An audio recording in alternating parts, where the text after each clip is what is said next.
I'm not sure where to begin. I'm a CSI agent and thought I'd tell you about one of my cases. For those who don't know, CSI stands for Crime Scene Investigations. Our agents are usually the second people on the scene. We're right after the police or sheriff's department finish their initial walkthrough. It's our turn to start taking in the evidence to help in any way we can. We try to prove innocence or guilt on the evidence.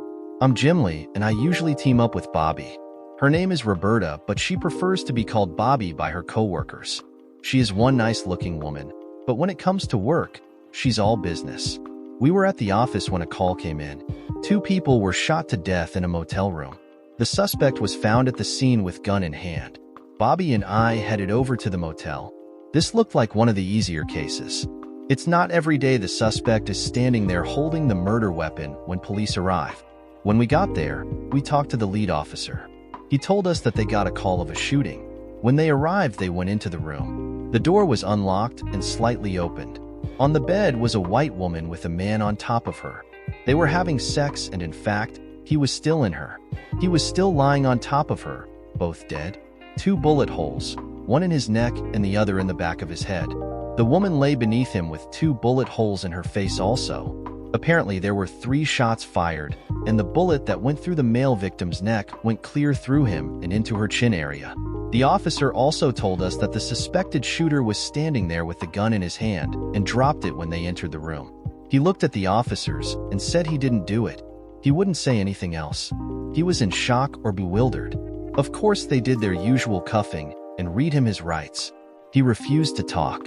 As we were talking, another officer was bringing the suspect out of the room in cuffs. I looked up and saw that it was a friend of mine, Mark. His shirt was covered in blood. He saw me and said, "Jim, I didn't do it. I didn't do it." My stomach dropped. We went to high school together. I knew his wife Susan was on the wild side, and the last time I saw Mark, he told me it looked like he was headed for divorce court if he didn't kill her first. He didn't have to worry about a divorce now. The cards looked pretty stacked against him. Maybe he was crazy and his mind blanked out. I don't know, but the evidence would hopefully tell us the truth. Him at the scene, gun in hand, bloody clothes, his wife in bed with a black man. Boy, how could he deny all that? Maybe he was thinking of going for an insanity defense. Bobby and I started in on our task of gathering information. Quickly but thoroughly, we went over the 2 dead bodies on the bed. An ambulance was there to take them away as soon as we were finished with them.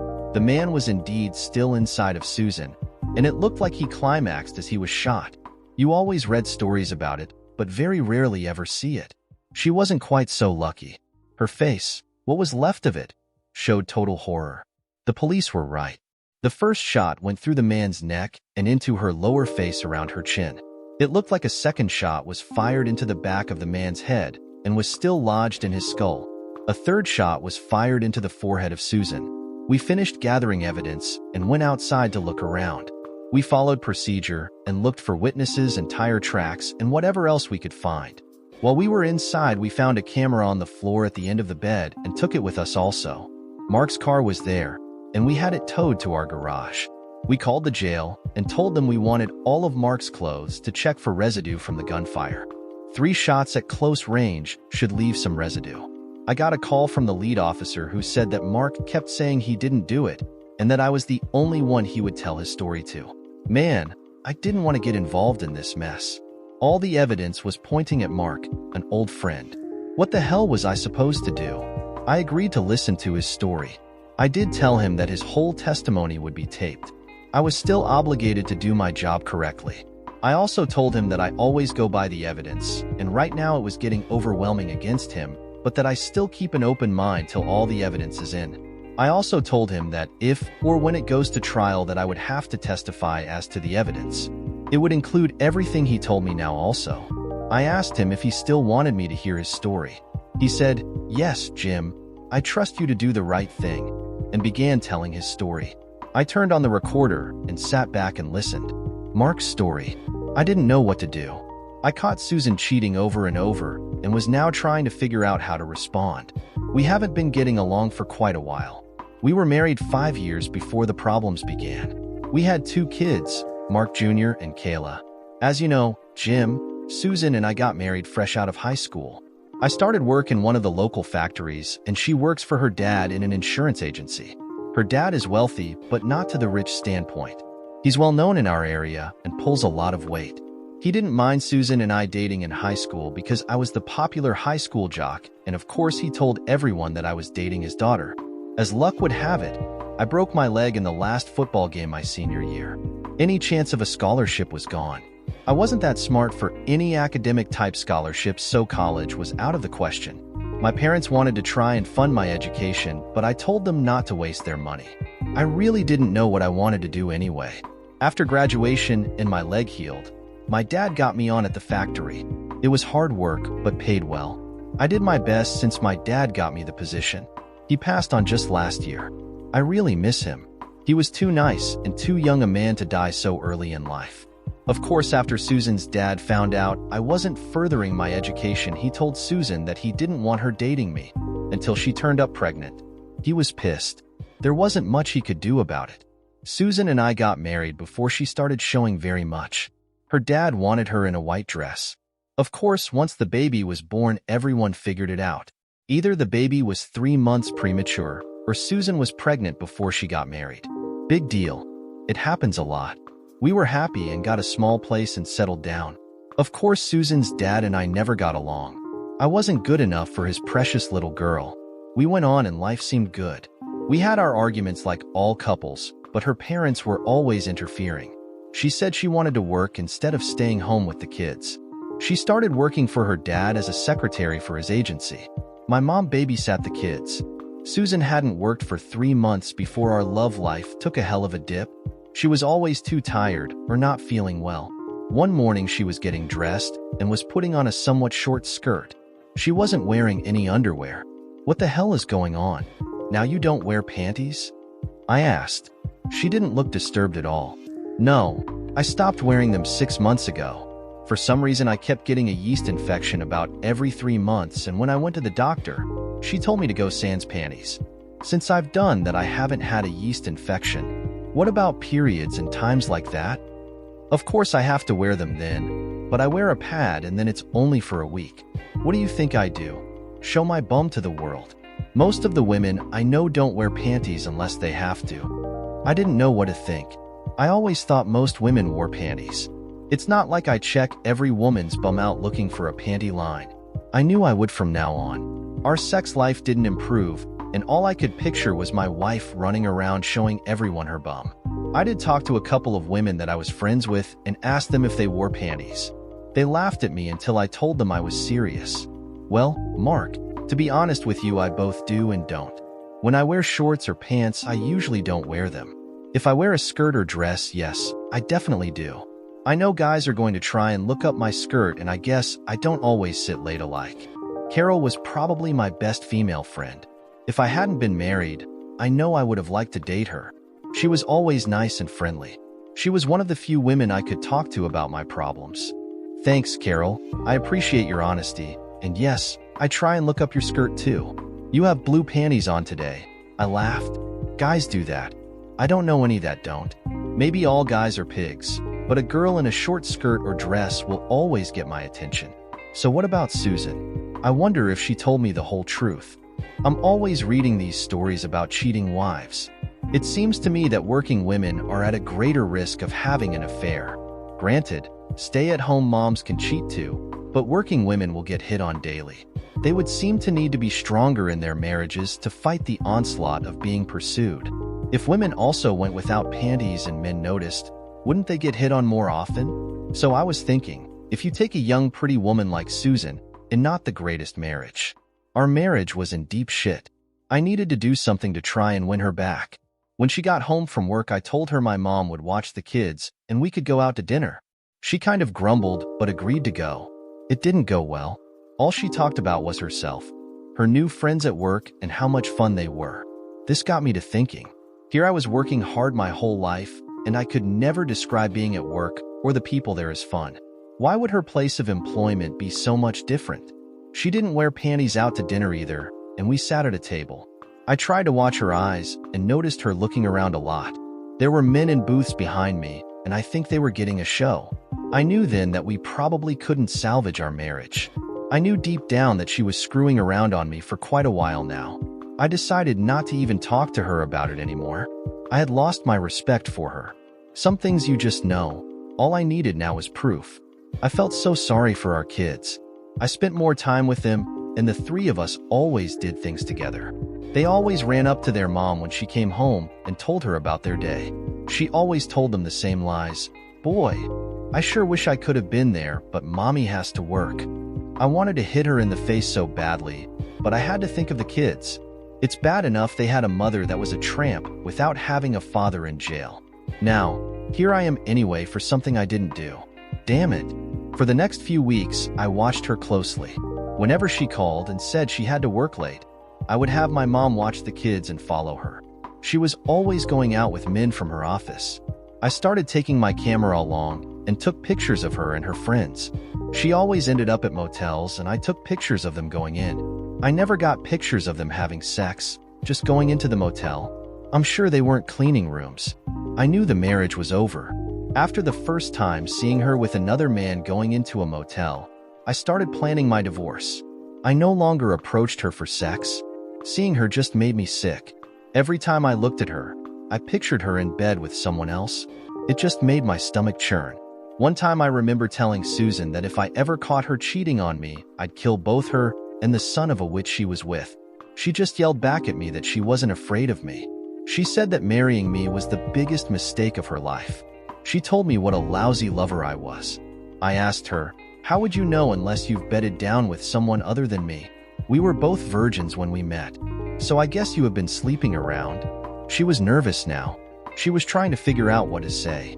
Finally, she came out with some lame excuse about what she read in some damn magazine and how her friends told her how good their sex lives were. Well, go to hell, you and your magazine. If I find out you have been cheating on me, you're a dead woman. Tell your friends the truth. You would have to screw me once in a while if you're going to compare me. I know this really makes me look bad. First I threatened her, and then her showing up dead with me there. But honest, I didn't do it. Susan told me last week, "Mark, I haven't been cheating on you, but I want out of this marriage. You're crazy, and I don't love you anymore. Just take your things and go. I'll tell my dad to get us a lawyer and we'll file irreconcilable differences. You can have your stuff and go. Just stay out of my life." I asked her, "What about the kids?" "You're not taking my kids. I don't give a shit who your parents are. They don't do anything for our kids. I want custody and my mom loves them and I know will help me take care of them. Besides, when you go out with your boyfriends, who's going to watch them?" I asked. I remember her turning away from me that day and walking away. I know she loved the kids, but to what extent? She wasn't willing to give up her new sex life for them, and if I had the proof, I knew I could get custody. I have her going into motels with a number of men from the office. I wanted to get one of her in the act of committing adultery. My lawyer told me that would be all the proof I needed to get my kids. No court would have awarded her the kids or alimony with that kind of evidence. Yesterday, I heard her talking on a phone to a guy when I got home. She didn't know I was there, so I just listened. She mentioned a time in motel, so I walked back out of the house and came back in through the front door making some noise so she would hear me. When I walked in, she quickly hung up the phone. I asked her who she was talking to, and she said her mother. I already knew that was a lie. I figured I'd follow her and go to the motel and break into the room and get the pictures I needed. I would take them to my lawyer and apply for my divorce. After Susan left the house dressed like a 304, I took our two little kids to my mom's and asked her to keep them for the night. I figured after I broke into the motel room that there would be a confrontation and one of us wouldn't be coming home tonight. So, I had Mom keep the kids out of harm's way. It took time to get the kids ready and pack them an overnight bag. I grabbed my camera and we left. I dropped the kids off at Mom's and I probably got to the motel about a half hour later. I really didn't have a good plan. I'm not a weak man, so I figured if there was a fight, I could handle myself okay. I really wasn't thinking that clearly. I can see that now. I located the motel and their room. It was an end room. I was sitting in my car holding my camera when I heard 3 shots fired. I looked up and saw someone leave the room quickly. I got out of my car with my camera and headed toward the room. I didn't hear any sounds coming from the inside and slowly twisted the door handle and it opened. I pushed the door open and saw a big man lying on top of Susan. He must have been having sex with her. They looked like they were both dead with blood coming out of them onto the bed and floor. I looked down and saw a gun. I don't know why, but I picked it up. I was like in a trance or something, staring at my wife dead on the bed with this big man on top of her. I don't know how long I stood there, but a police officer told me to drop the gun and to lay face down on the floor and put my hands behind my head. I did drop the gun as well as my camera and laid face down in some of their blood. I couldn't speak. No words would come out of my mouth. I finally got out the words, "I didn't do it." I was then taken outside, and that's when I saw you, Jim. Please help me. There it was. His side of the story. Believable? I didn't know. I told him I would go through the evidence, and we would see what happens. I asked him about the person he saw leaving the room. He told me it happened too quickly. He didn't see anything but a figure running quickly out of the building. He didn't even know if it was a man or woman. They did have on dark clothing. While I was there at the jail, I did run a test to see if he had discharged a gun lately. It came out negative, but he had taken a shower after he was put in his cell. The residue, if any, could have possibly washed away. When I got back to our lab, Bobby asked me how it went. "Do you believe him, Jim?" she asked. "Bobby, I go by the evidence. It doesn't lie. I hope he told me the truth for his and his kids' sake, but the evidence will have to tell us more. For now, it's not in his favor." Bobby said that the blood on Mark's shirt belonged to both victims. According to the photographs and the police report, he got the blood from lying face down when the officers told him to lie down on the floor. He wasn't anywhere near the victims. Whoever shot them did it from the end of the bed. I told Bobby that I thought the camera belonged to Mark. He said he was taking it in to take pictures of the sex act for adultery purposes. She had already sent them to the lab to get developed. We would probably have the pictures tomorrow. We also had to find out whose gun it was. While Bobby and I were talking, we agreed that the suspect, Mark or someone else, had to know the time and place of the meeting. Bobby did tell me there was no residue on Mark's clothing. She did say he pissed himself, probably when he saw the bodies on the bed. Maybe there is something here. We doubt he would have pissed his pants and then pulled out a gun so quickly that they didn't even stop screwing. Maybe, just maybe, Mark was telling the truth. The next day was a madhouse. The district attorney was already on our backs. He had gotten a call from Susan's dad and said he wanted Mark put to death. We tried to explain to the DA that we had a lot of evidence to go through. He was caught in the room with the murder weapon in his hand. "What more do you need?" the DA asked. The DA's name was Brett. "Brett, we have a few things that don't come together yet. Nothing big, but still unanswered. You could get shot down in court if a good attorney gets this case unless we get the answers," I said. "Like what?" Brett asked. "His finger test doesn't show he fired a gun recently. There was no gunpowder residue on his shirt. His fingerprints on the gun were over top of another set of prints, which we couldn't retrieve. The timeline is bad. Who let him in the room? He walks in the room, pisses his pants, takes a gun and shoots the victims, all the while holding a camera in his other hand. He stands there for what we figure is 7 minutes holding the gun till the police arrive. Reasonable doubt, Brett. His attorney just needs reasonable doubt. Give us a few days and we will see what we can find." "Damn, I thought this was an open and shut case," cried Brett. Bobby stared at me. "You know, after everything you told Brett, I don't think Mark did it," replied Bobby. "If he didn't, I wonder who did. We need to see what is on the camera. Also, we need a list of other people who stayed at the motel the last 2 nights. Maybe there might have been a witness. By the way, do we have any information on the male victim?" I asked Bobby. "His name is Tony Williams, early 40s, married and works at the same insurance office," replied Bobby. "Since Mark's mom had temporary custody of the kids, she was allowed to keep them till this case was over. Susan's parents really didn't want anything to do with them." The next day, Bobby came in with all the pictures. Mark had a digital camera with over 100 pictures on it. All of them were of Susan with different men. There had to be at least 20 different men. Our first thought was that maybe she was a hooker. Eventually, we figured out she just liked to have sex with different men. In a number of photos, the men were taking liberties before even going into the motel room. It was a wonder Mark didn't go off the deep end. He told us later that he kept thinking of his kids to keep his sanity. We headed over to the insurance agency where Susan worked. Many of the men in the pictures were employed there. We were greeted by Mary Brandt. She was the receptionist, mid-40s, dressed overly sexy for an insurance office, but very nice looking for her age. She paged Mr. Davis, Susan's father, who tried to tell us about wasting our time. We had the killer and needed to prosecute him. We asked Mr. Davis if we could talk to him in private. He took us into his office and we sat down. "What the hell is this all about?" asked Mr. Davis.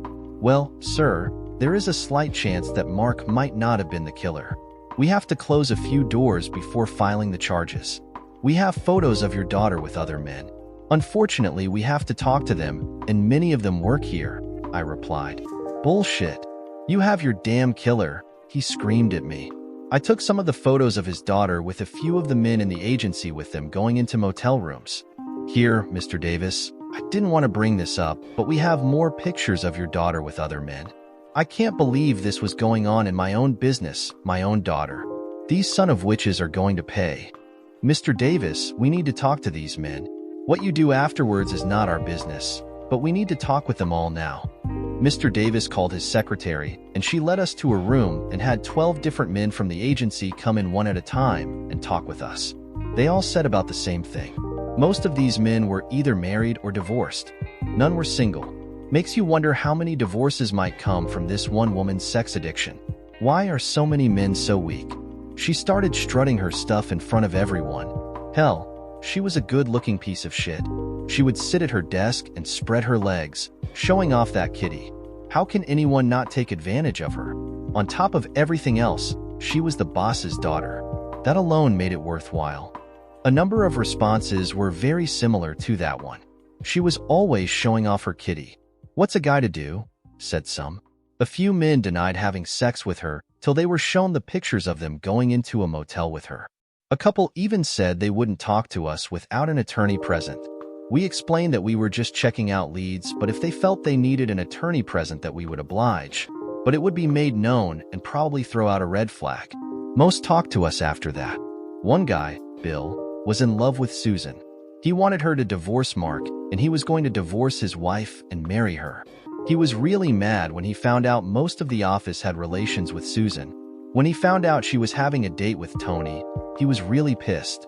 He loved her, and she was going to have sex with a big man. Of course, no one admitted to the shooting. We really did wonder about Bill. He was almost off the deep end. He was definitely on our short list, along with Mark, of course. They about all asked if we were going to tell anyone about their actions with Susan. We just told them that we had a private report, but that their boss knew about the situation. We knew it would be one messed up office after we left. We still hadn't found any evidence to clear Mark.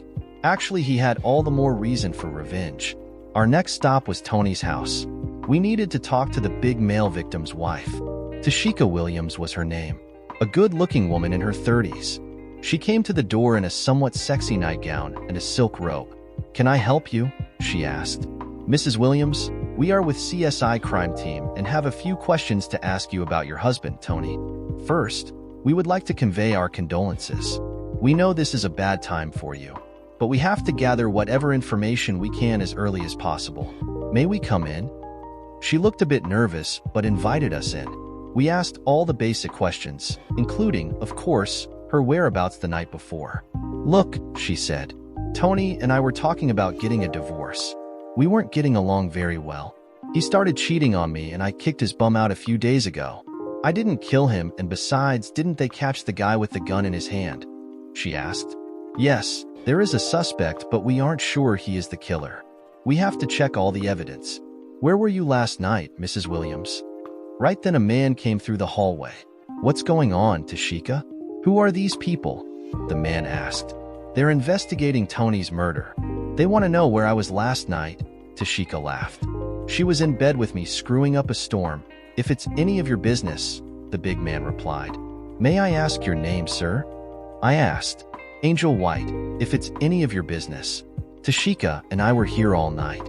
Go check our bed sheets if you want." Stupid Tony gave up Tashika for that fat bum Tamara.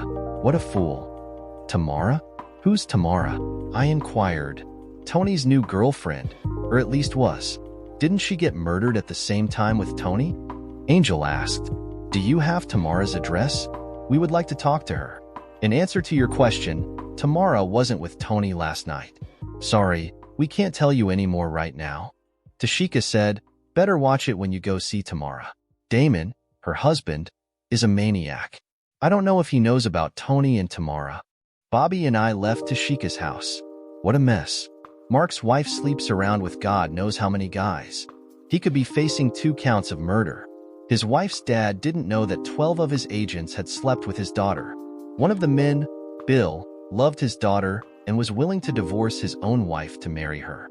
The last man Susan slept with was a married big man whose wife kicked him out and was sleeping with another man already. Now we find out Tony had a girlfriend and she is married. This sure wasn't as open and shut as the DA hoped for. We stopped by Mark's mother's house on the way back to the office. We had a couple of questions for her. "Mrs. Moore, I'm Agent Jim Lee, and this is my partner, Agent Bobby Burke. We are investigating Mark's case. May we have a word with you?" I asked. "Sure, officer. Is my Mark all right? I know he didn't do that terrible thing he's being accused of. He's a good father and was a good husband. He just wanted a good marriage and nice family. I hate to talk about the dead, but Susan was a bad woman. She had 2 of the greatest little kids and never spent any time with them." "Oh, I'm sorry, officer. I get to talking and I can't seem to stop. What can I help you with?" "Anything for my Mark," she replied. "Do you know if Mark ever owned a gun?" I asked. "Yes, he does. His father passed it down to him before he passed away. He keeps it here at my house. Come with me, and I'll show it to you." She unlocked a drawer, and there was a 9mm Luger in the drawer. She said he kept the bullets in another room because of the kids. He did take it out to the shooting range once in a while. He also owned 2 shotguns that were locked up in the basement if we would like to see them. "Did you know he was going to confront Susan the other day?" I asked. "Yes, he took his camera to take pictures. I told him not to go, but of course he didn't listen to me. He just wanted out of his poor excuse for a marriage and to keep his kids. No way would he have shot Susan and that other man," she replied. "Well, thank you, Mrs. Moore. You've been most helpful." The following day, we stopped by the jail to see if Mark could remember anything else. He pretty much drew a blank. He said his attorney stopped by and told him to plead insanity. He told his lawyer he was pleading not guilty because he didn't shoot anybody. We checked to see if he had any other visitors, and his friend Carol from work had showed up 2 days in a row. Bobby went to see Carol, and I was called down to the autopsy lab. We were right about the shooting and how they probably occurred. Both victims died from the shot to the head. Both had the bullets removed from their skulls. Susan also had the other bullet removed from her throat area. Then the doctor hit me with some disturbing news. They had run blood tests, and both victims were HIV positive, the virus that causes AIDS. Now we had a whole new ball game. Was the shooter after Tony, Susan, or both? Damn, this sure wasn't getting any easier. I called Mr. Williams up and told him he needed to get all his employees together that afternoon for a short meeting. The health department and a representative of their insurance company would be present. After he balked about it, I told him his daughter and Tony both had shown positive for HIV, and he could have an epidemic if it is not caught quickly. He agreed to set up the meeting. I told him not to mention it to anyone. We had no idea where it started, but everyone needed to be informed together. Bobby came back from talking to Carol. She told me that she believed Carol was in love with Mark. According to Carol, the 2 of them were the best of friends but had never been intimate. She was willing, but Mark said he wanted to wait until after his divorce. He didn't want to cheat just because Susan did. Bobby also told me that Carol said she was home alone the night of the shooting. I guess that leaves us with another possible suspect. We attended the meeting of the insurance agency. There were approximately 30 employees in all. They were all at the meeting. I was the first to speak. I just told them that an autopsy was done on both Tony and Susan, and both of them were HIV positive. The room went totally quiet. It meant that anyone having sex with either of them might have the virus also. The health inspector took over the talk. He explained that anyone having sex with either person needed to be tested for the virus. Also, any other people such as their husbands and wives would need to be tested, and of course anyone else they had unprotected sex with needed to be tested. He told everyone the results would be held in confidence. He did tell them that just because they had unprotected sex didn't mean they automatically had the virus. The insurance representative for the company's health insurance stated that all tests would be covered by their insurance. If anyone chose not to have the tests at that time, It would not be covered for the tests for the next 6 months. They wanted to make sure they stopped any possible epidemic now. He did tell everyone that they had 2 days to inform their spouses or significant others and make appointments for their testing. We recorded this meeting on a videotape. We wanted to see the expressions on the faces of the people. We were wondering if anyone knew about the virus before today. About a third of the people went home without signing up for the tests. We hoped it was because they had monogamous marriages. It left approximately 20 employees to be tested. I could imagine what would happen when they went home to tell their spouses. I heard people say over and over, they were neat and clean people. I would have never thought they were carriers. Bobby and I had a couple of more stops to make. We headed over to see Tamara and her husband. I knocked on their door and a lady came to the door. I figured it was Tamara. "Hello, I'm Agent Jim Lee, and this is Agent Bobby Burke from the crime lab. Are you by any chance Tamara Gray? What do you want here?" she asked. "We are investigating the shooting death of Tony Williams and another lady. Do you know Mr. Williams? We are told you are very close friends with him. You better leave before my husband gets here. Tony was just a friend." A car pulled up and a big man got out. "What's going on here? What are you people doing on my property?" asked the big guy. "Mr. Gray, I'm Agent Lee, and this is Agent Brandt from the crime lab. We are investigating the shooting death of Tony Williams. The moron deserved to die. One time he tried to put the make on my Tamara, but she didn't let him get close to her. Did you, honey? I just need to know where the two of you were last night between 7 and 10 o'clock, I said. "What the hell?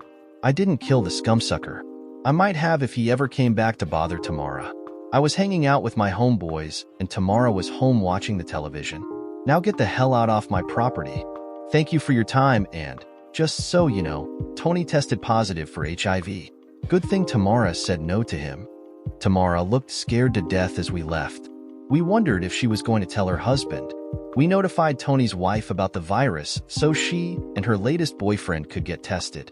We stopped by and let Mark know about the HIV testing. He shook his head and said he would get tested, but he hadn't had sexual relations with Susan for about 6 months, and the last 2 times she wanted him to wear a condom. He said he hadn't had sex with anyone else. We stopped back at the office and watched the video of the insurance meeting. We wanted to see the faces of the people when the HIV was mentioned. Horror was on the faces of most of the employees.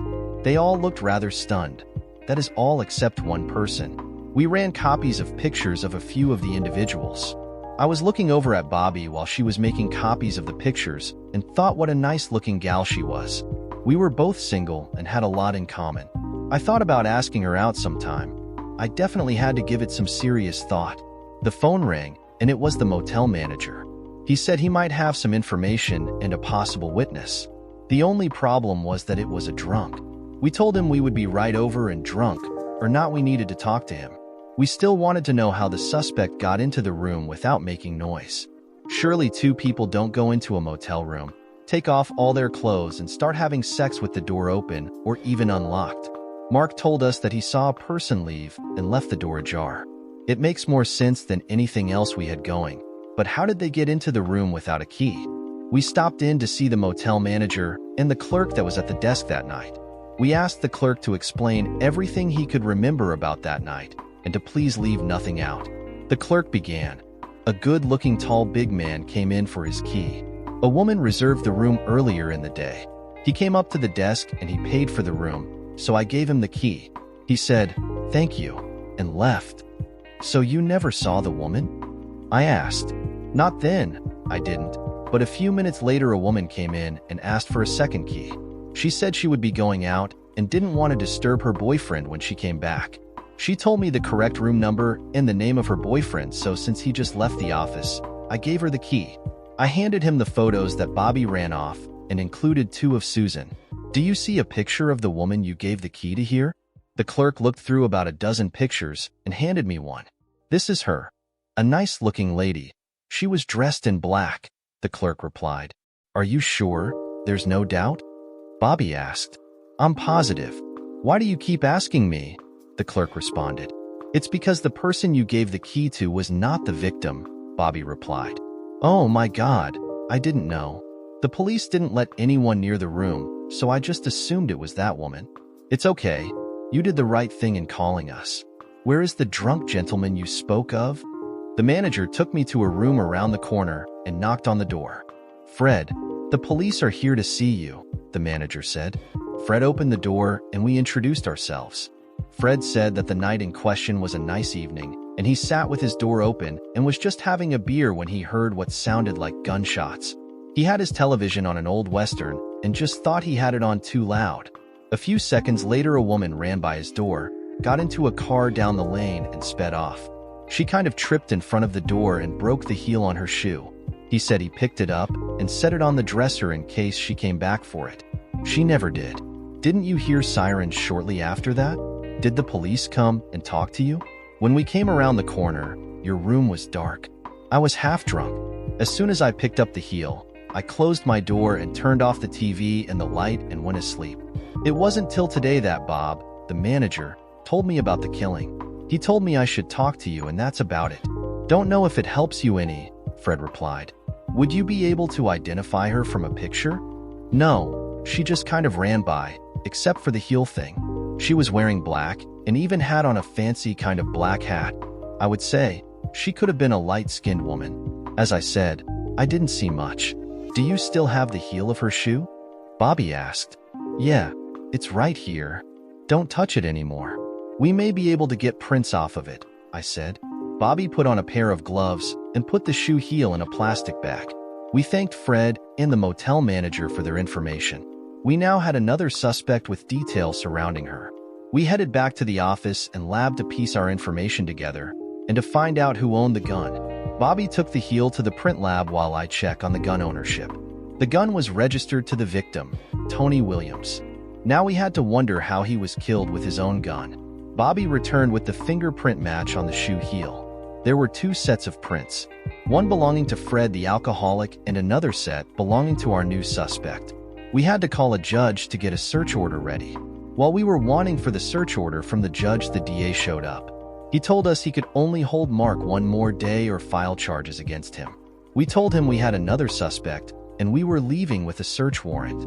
I told him to do what he had to do, but we felt that he might have a new suspect in custody by morning. Bobby and I headed over to the home of Mary Brandt, the receptionist. I knew it was late in the evening, but this couldn't wait. We had two sheriff's deputies with us. I knocked on the door and Mary Brandt looked surprised to see us. Mrs. Brandt, we have a search warrant to search your home, I said. What on earth for? You got your killer. Why are you harassing me? We have a warrant to look for a black dress and a pair of black shoes.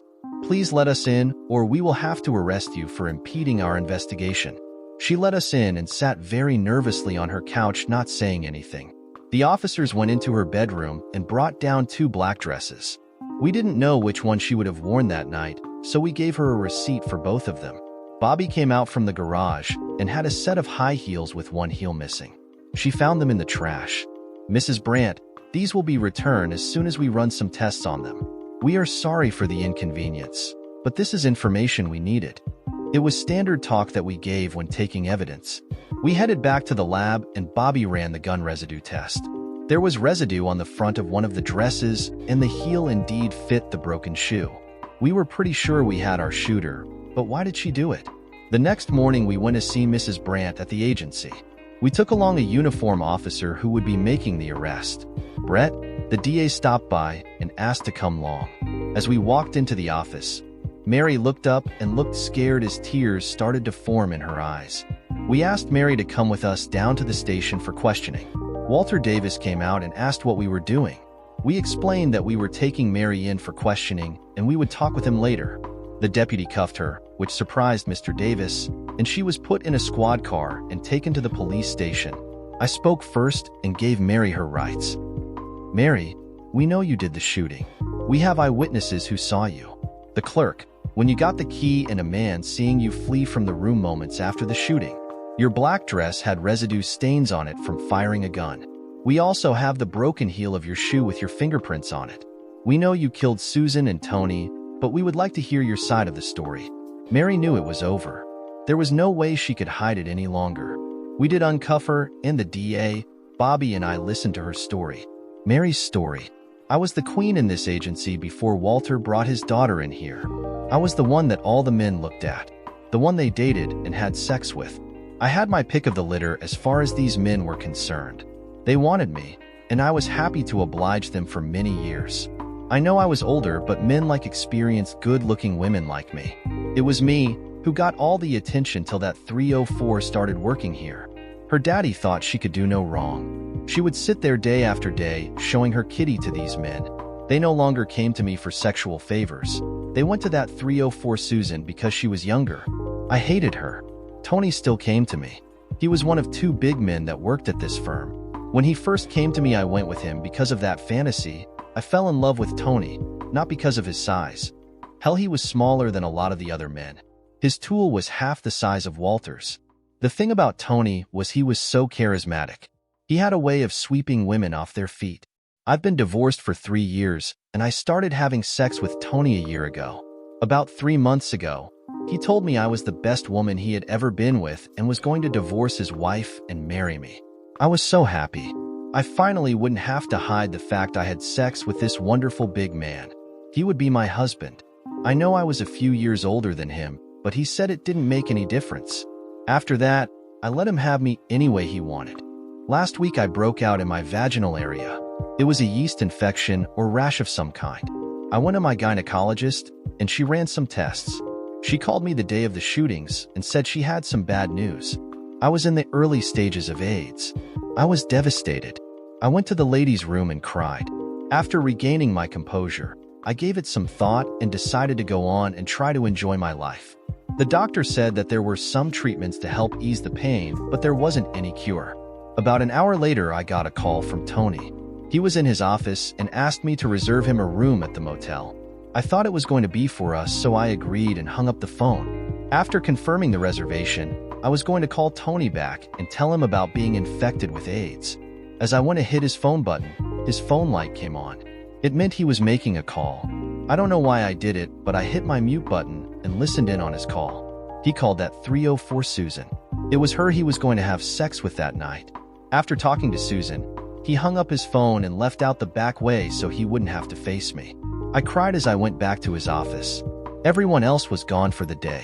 I have the extra keys to all the desks. I knew he kept a revolver in his bottom left-hand drawer. I opened the drawer and removed the revolver and put the bullets in it. I didn't care anymore. I had AIDS, and the man I thought loved me was going to screw a 304 I hated. All I had left was revenge. I knew the motel and the time of the meeting since I made the reservation. I drove over and saw Susan waiting in the car while Tony went in and got the key to the room. I have been with him often enough to know he only gets one key. Once they entered the room, I went to the desk clerk and asked for a duplicate key. He looked surprised but didn't question it as he gave me the key. I thanked him and then parked my car around the opposite side of the building. I walked slowly to the door and I could hear them already having sex. She was saying, "Come on, Tony, give me that tool." They kept talking back and forth, and I was able to slip the door key in and I opened it quickly. I already had the gun pointed at the back of Tony's head. I pulled the trigger and the bullet must have gone into his neck.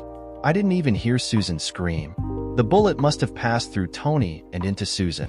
I fired another shot immediately into the back of Tony's head, and he fell forward on top of Susan. I took a step forward so Susan could see me as I fired the third shot into her forehead while she was looking at me. I wanted her to know that it was me. I loved seeing the horror on her face. I dropped the gun and ran out of the room, not even closing the door. As I turned the corner to go to my car, my heel caught in a grate and broke off. I went home and sat down and fell asleep. I didn't know till the next day that Susan's husband Mark was there and they pinned the murder on him. I just decided not to come forward. Can I ask you why you suspected me? At the HIV meeting, you were the only person who wasn't surprised to hear the news. We took your picture along with a few others and got lucky. You said you had sex with Walter. Does he know you're infected? I asked. No, I guess he should know now. I think his wife might be a bit surprised. She never much cared for me either. What's funny is that none of these men wore condoms. I couldn't get pregnant, so I liked the feel. They all seemed like clean shirt and tie guys. I guess it's true that you can't judge a book by its cover. Walter and I have been having sex for a good 6 years. I wonder who gave me AIDS. I guess I'll never know. The DA booked her on 2 counts of first-degree murder. We were filing our paperwork and closing all the loose ends when Bobby looked at me and smiled. "What? Why are you grinning like the cat that caught the mouse?" I asked. Bobby replied, "I was just thinking how this case could make one good television show for CSI." "Nope, never happened. You need some dating or love between the main agents," I responded. "We could do that, couldn't we?" she asked. "Are you saying you will go out with me, Agent Bobby Burke? All you have to do is ask, Agent Jim Lee, and the answer will be yes," she smiled. Mark was released from jail, and Carol was waiting for him.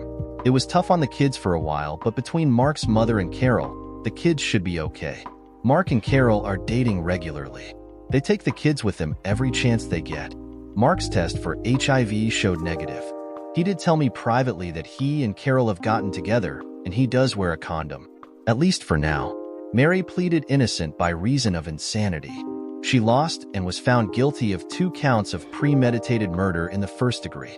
She will be serving 2 life sentences without a chance of parole. The whole insurance agency is a mess. We don't know how many cases of HIV came out of it, but we know there were at least a few and also quite a few divorces. Walter Davis, Susan's dad, was tested positive for AIDS. His wife is suing him for divorce, but wouldn't tell us her test result. Tony's wife and her boyfriend were both tested. We don't know the outcome of their tests. Tamara is in intensive care after being beaten by her husband, Damon. He is in jail awaiting his trial for assault and battery with intent to kill or maim. We assume she told him about her affair with Tony. Now it leaves Bobby and me. I picked her up for our date. She looked beautiful. Blue satin blouse with the top 3 buttons undone and a short black silky type skirt. "Bobby, you are one beautiful woman. I can't believe you would go out with me. Is this because you're hoping for a shot at TV?" I laughed. "No, it's because I've had a crush on you ever since we met. I was just waiting for you to ask me out," she answered. I looked down at most of her thigh showing. "Jim, stop looking at my legs. I know you're wondering if I have panties on since that crazy case we just had." She was both smiling and laughing. "Well, do you?" I smiled. "I'm not going to tell you. It's your next case to solve," she laughed. Dear listeners, please share your thoughts in the comments section below, and don't forget to like, share, and subscribe.